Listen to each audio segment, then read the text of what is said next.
সম্মানিত দর্শকবৃন্দ, বীর শহীদ আবু সাইদের বাবার পাশে বসে বীর শহীদ আবু সাইদকে নিয়ে সাইমার একটি স্বরচিত কবিতা শুনুন।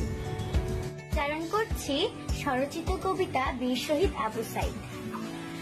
রক্তে মাখা শার্ট ভেজানো, রক্তে হাত বুলাই, আমার ভাইয়ের মৃত্যুর তারিখ আজ 16 জুলাই। কি দোষ করেছিল সে, মারলি কেন তাকে?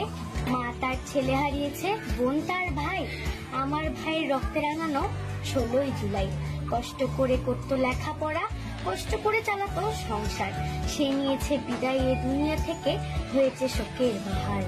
দেশের জন্য বুক পেতেছিল সাহস ভরা মন, এই সাহসের কারণে সে শুয়ে আছে আজ কবরের ভেতর। তুমি ভালো থেকো আল্লাহর কাছে, কোনো চিন্তা নাই, আমার ভাইয়ের রক্তে রাঙানো 16 জুলাই।